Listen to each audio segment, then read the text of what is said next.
Et bonjour à tous et à tous, ici Laxei et on se retrouve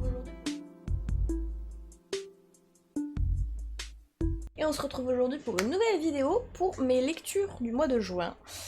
Non, du mois de mai, parce qu'on est déjà en juin. Décidément, ces intros toujours aussi préparées. Dernière vidéo qui me restait à filmer pour être à jour, parce que j'ai posté celle du coup du mois d'avril il y a pas longtemps. Et on a une belle pile, pas du tout organisée. Voilà. Hop. Alors, je sépare manga et roman comme d'habitude. Et on va commencer, tac, par les mangas. Alors, il y en a 1, 2, 3, 4, 5, 6. 6 petits mangas. Au niveau des suites, c'est essentiellement des suites, j'ai enfin terminé A Tropical Fish Yearn for Snow. Voilà, c'était trop mignon, trop bien, incroyable.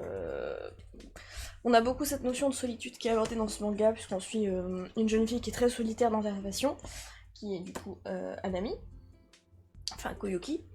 Et on a Konatsu, du coup, qui elle vient d'emménager, qui ne connaît personne et qui se sent très seule, surtout sans son papa. Et puis voilà, elles se rencontrent, elles deviennent amies et amoureuses. C'est un Yuri, c'était trop cool. Donc, ensuite, j'ai aussi fini une autre série. J'ai terminé À l'image de Mona Lisa. Donc là, c'est le tome Y, puisque la fin est en 2 tomes. Il existe 2 tomes. À l'image de Mona Lisa, c'est un monde dans lequel les enfants naissent sans genre, sans sexe, et à la puberté, ils ont un sexe soit qu'ils choisissent, soit qui se déclare naturellement. Et on suit Inase qui, lui, c'est pas le cas, elle n'a pas du coup de genre qui se déclare. Et tout au long de cette série, on suit du coup son évolution, son parcours sur qu'est-ce que c'est être une femme, qu'est-ce que c'est être un homme. Et on a donc 2 fins. La fin Y que j'ai là, et la fin X que j'avais lue il y a 2 mois, je crois, 2-3 mois. Et donc dans la fin Y, il devient un homme. Et dans l'histoire, on a une intrigue amoureuse avec ses 2 meilleurs amis qui sont un homme et une femme. Et qui en gros lui disent, le garçon lui dit si tu deviens une femme, tu seras avec moi, si tu deviens un homme, tu seras avec elle. Et au final, en fait, dans ces fins, ce que j'adore, c'est que on a une version où il est en tant que femme et où il est en couple avec l'un ou l'autre. On a les 2 versions. Et pareil, du coup, dans cette version où c'est un homme, il peut être en couple soit avec elle, soit avec lui, comme quoi le genre ne justifie rien. Ouf. J'ai lu un tome d'une série que j'avais pas lu depuis très longtemps. Chat malgré moi, le tome 10. J'ai le tome 11 et je crois que le tome 12 sort bientôt. Ça fait très longtemps que j'en ai pas parlé. On suit alors Nayo, du coup, Niao, donc c'est le petit chat. Et en fait, de base, ce n'est pas un chat, c'est un être humain qui a eu un accident et qui s'est retrouvé dans le corps d'un chat. Et il se retrouve à être un chat domestique d'une jeune fille qui s'appelle Chika. Et ensuite, du coup, son quotidien en tant que chat qui découvre la vie de chat, mais qui veut quand même retrouver sa vie d'humain avec sa maîtresse, sur laquelle il a clairement un crush, puisqu'on le voit dans je sais plus quel tome. Il la rencontre en étant humain et il la trouve mignonne et tout. Et pareil, le chat, il le rencontre aussi en étant humain. Et du coup, oui, le chat vit dans son corps d'humain, donc c'est très drôle. Et j'ai très hâte de voir la suite. Autre Yuri que j'ai continué, donc Whispering You a Love Song, le tome 8, et je crois que le tome 9 sort bientôt aussi. Donc petit Yuri, donc pas entre les 2 filles là, mais on est vraiment très dans l'évolution de la relation des 2 protagonistes qui sont ensemble, où elles se déclarent leur amour, et à côté de ça on a toute l'intrigue du coup sur la musique, on suit 2 groupes de musique, celui de Imari, non, pas Imari. Comment elle s'appelle? Parce que Imari, du coup, c'est la petite blonde. Yuri. Donc le groupe de Yuri qui est du coup pas du tout sur ses couvertures. Je mettrai Yuri et Imari qui sont en couple. Et Yuri fait partie d'un groupe de musique et Imari est manageuse pour l'autre groupe et elles vont devoir s'affronter pour savoir qui gardera Imari entre guillemets. Tac. Et ensuite, j'ai lu un petit boys love que j'ai. Évidemment, le chat félin, à ce moment-là, vous le voyez pas, il est derrière là en train de jouer avec un sac. Lui, il m'intriguait de ouf. C'est je découvre le plaisir féminin. C'est un boys love, c'est un yaoi. Et on suit donc 2 collègues de travail qui sont ces 2-là, qui sont tous les 2 des hommes, en dépit de ce qu'on peut voir sur cette couverture. Et en fait leur patron il est hypnotiseur et un jour il va hypnotiser Kobayashi et lui faire croire qu'il est devenu une femme. Et en étant une femme, il veut bien coucher avec lui parce qu'il a l'impression que c'est complètement différent. Et en fait, il va finir par se rendre compte que il l'aime pas que quand il est une femme, pas que quand il est hypnotisé. Et on finit par avoir vraiment un vrai boys love où il couche avec lui en tant qu'homme, puisqu'il a toujours été un homme, mais il était persuadé d'être une femme en fait. Tac. Voilà pour les petits mangas de ce mois-ci, et on va pouvoir passer tout de suite au roman. Donc il y en a 3. On va commencer par celui-ci que j'avais acheté en vide-grenier, qui est Kiman, que j'ai adoré. J'ai le tome 2 que j'ai déjà lu, mais du coup c'est pour le mois prochain. Mais c'était très très chouette. Petite intrigue, on suit 5 lycéens. Browin, Cooper, Nate, Adi et Simon, et ils sont tous les deux collés en même temps, sauf qu'il y a un drame qui arrive, Simon meurt d'allergie, sauf qu'on est sur une allergie, il est allergique aux arachides et il est mort en buvant de l'eau, et quand les policiers mènent leur enquête, ils découvrent que dans l'eau, il y avait de l'huile d'arachide, sachant que l'huile d'arachide, pour que la réaction allergique se fasse, c'est expliqué dans le roman, mais il faut qu'elle soit chaude, il faut qu'elle soit conservée à une certaine température, dire qu'elle a vraiment été bu, genre juste au moment où il a bu son verre, quoi. Il l'a sorti à ce moment-là. Et les 4 donc élèves sont accusés d'avoir tué leur camarade, puisque les 4 avaient un mobile pour le tuer, et ils vont devoir s'allier pour prouver que c'est pas eux qui l'ont tué, parce que nous on le sait, parce que vraiment le premier chapitre c'est l'heure de colle. On les voit qui se retrouvent impuissants face à la mort de leur camarade, et comment leur vie va évoluer avec tout ça, et que du coup, avec leurs secrets révélés en fait au grand jour, qui sont donc les mobiles qui auraient pu faire qu'ils aient tué ce camarade qui s'est tué Simon. Sachant que Simon, tout le monde le déteste parce que du coup, il colporte les ragots et les secrets d'un peu tout le monde. Voilà. Ensuite, j'ai lu, celui-là, qu'est-ce que j'avais envie de le lire, Mauvaise Sœur, de Megan Davidizar, aux éditions Nathan. Quelle pépite, je l'ai vu partout, j'avais trop envie de le lire. On suit 2 sœurs, Grace et Maddie, une est sportive, l'autre est plutôt réservée, elle est dans son monde, un peu dans sa bulle, tandis que sa sœur est sportive, tout le monde l'adore, etc. Et ce roman se passe en 2 temps. On a le présent avec Grace, et on a le passé avec Maddie, donc une semaine plus tôt. Il y a un accident, les 2 sœurs disparaissent, il n'y en a qu'une seule qui est retrouvée. L'autre est morte, l'autre est retrouvée morte, et la seule personne qui pourrait leur dire qui c'est du coup Grace, mais Grace ne se souvient de rien.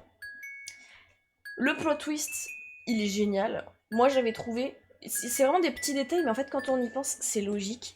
Mais du coup on a vraiment ce présent où tu as Grace qui essaie de se souvenir de ce qui s'est passé, en fait tout simplement, où est passée sa sœur, pourquoi elle est morte. Et on a le passé avec Maddie, du coup, qui nous raconte, elle, ce qui s'est passé en parallèle durant toute cette semaine. C'était incroyable, vraiment foncé, ça se lit hyper vite en plus, il est pas si long, il fait que 300 pages je crois. Un peu plus de 300 pages, mais quel banger, ça se lit si bien. L'histoire est vraiment géniale, et en fait il faut vraiment faire attention aux détails, parce que si tu fais attention aux détails, tu as l'histoire sous les yeux en fait, tu as toute l'histoire sous les yeux. Et évidemment, le dernier roman que j'ai lu, comme beaucoup de monde à sa sortie, le tome 2 de Lake Stone. Quel banger. Je l'ai lu moins vite que le premier. J'ai vraiment beaucoup plus aimé le premier. Je crois là, le premier il fait 700 pages et je l'avais lu en 3 jours. Lui, il en fait 800. Et je l'ai lu en peut-être, à peu près une semaine. Sachant que c'est pas un problème d'emploi du temps parce que j'avais les mêmes horaires que j'avais l'année dernière, je crois, ou il y a 2 ans, dans l'année dernière, quand le premier tome était sorti. Mais je sais pas si j'ai juste pris mon temps, ou peut-être que j'ai un peu moins accroché, mais quel banger, franchement. J'ai été prise dedans tout du long, et vraiment la fin, elle fait mal au cœur, hein. Mais... ouais. Je sais même pas trop quoi en dire parce que tout le monde connaît la Stone, le tome 1, voilà, je peux pas trop dire grand chose sans spoiler, mais franchement c'était incroyable, trop bien. Mais je suis trop triste que ce soit fini, j'ai très hâte de lire le prochain roman de Sarah Evans. Ensuite, 2 petites exclus, 2 petits trucs autres, j'ai lu un livre de divertissement personnel, on va dire, qui est Stop au contrôle de Lise Bourbeau. J'avais déjà lu les 5 erreurs qui empêchent d'être soi-même, donc là c'est plus sur le contrôle par rapport à la nourriture. Alors c'est important d'avoir lu du coup les 5 les 5 blessures qui empêchent d'être soi-même, puisque ça reprend un peu ce principe de on a chacun une blessure à l'intérieur, et du coup cette blessure fait qu'on a un apport différent avec la nourriture. Après, ça parle de pas mal de choses aussi à côté sans avoir lu ça, comme de troubles du comportement alimentaire, de bonnes habitudes saines à avoir, du rythme de vie, tout ça, puisque la nourriture c'est physique, mais c'est aussi très psychologique. Et franchement, très intéressant, très très sympa. Et j'ai lu, tac tac tac, ma deuxième BD que j'avais achetée aux 48 heures de la BD en mars, donc que je montre et que je vous en parle pas mal dans le vlog que j'avais fait. Le seul vlog de la chaîne, c'est pas compliqué de les trouver. Donc, le jour du caillou, c'était trop bien. J'ai pareil, donc, comme dans l'autre que je vous ai présenté le mois dernier, j'ai ma belle petite dédicace qui est incroyable. Et le jour du caillou, ça parle de quoi? Ça parle de Mona, donc, qui est ici, et de son meilleur ami qui s'appelle Echo. Echo a disparu depuis un moment, il est parti du jour au lendemain sans laisser de traces. Et Mona, c'est son meilleur ami, ça lui a complètement déglingué sa vie. Et le livre commence sur Mona qui parle à un de ses amis, qui lui dit que souvent les gens trouvaient des cailloux dans leurs chaussures et qu'ils les jetaient pour se débarrasser d'un problème. Et du coup, Mona décide de prendre un caillou, de le mettre elle-même dans sa chaussure et de le jeter. Sauf qu'au moment où elle le jette, Echo est là. Echo est revenu, il mange le caillou et il disparaît. Et en fait, ils se retrouvent tous les deux coincés à cause de ce caillou dans une boucle temporelle. Chaque fois qu'elle jette le caillou, Echo est envoyé quelque part. C'est un endroit précis, mais je vais pas vous le dire parce que si vous voulez lire la BD, ça spoil un peu. Ils se retrouvent téléportés avec les cailloux. Et du coup, Mona, elle se souvient pas de ça, elle a absolument aucune conscience du coup du fait de revivre la même journée. Echo, oui, Echo il se réveille tous les jours, tous les matins à la même heure. Un matin de gueule de bois, il rate son avion et tous les jours il recommence cette journée jusqu'à ce qu'il arrive en fait à convaincre Mona, pas de ne pas acheter le caillou, mais de régler le problème qu'ils ont ensemble, de sauver leur amitié, de discuter et de mettre fin en fait à ces émotions qu'ils transmettent en fait à ce caillou. Il y a vraiment une image qui est, je pense que je peux la montrer, elle spoile pas tellement. Où vraiment le caillou il est vraiment genre empli d'émotions. Genre vraiment tout ça en fait c'est les émotions qui sont dans le caillou. Et juste empêcher Mona de jeter le caillou, ça l'empêche pas le caillou d'avoir toutes ces émotions. Et vraiment c'est qu'il y a vraiment, il en a beaucoup des cailloux. On sait même pas même même lui il perd le fil. Parce qu'au début il le compte en fait ces journées. Il lui ramène, il fait tiens ça c'est les 10 cailloux que t'as déjà jetés en fait.